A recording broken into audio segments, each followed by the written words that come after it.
इस इत्तेफाक से हो कि नहीं तो आपका सुनना ट्रू मोर कहाँ पहुंची गई। पहली मुलाकात कहाँ हो रही भाई आप मन के? पहली मुलाकात हमारे बन के जमीन में हो रही हुई संवारी हो और कर बड़े गए से मतलब ऐसे मस्ती करता हम पहली खिलोरा मिल रहे हैं डांस कंपटीशन में।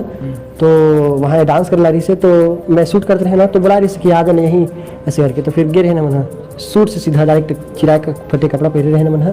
देखो नीतीश भाई के शादी है वैसे तो मंदिर में होए, लेकिन हम सोचे रहे कि भाई की शादी है जब भी होही तो ढोल बाजा बारात के साथ तबाही ढंग से होही से करके। लेकिन जैसे सोचे रहे वैसे नहीं हो, कोनो बात नहीं, भाई मन खुश तो हमन खुश।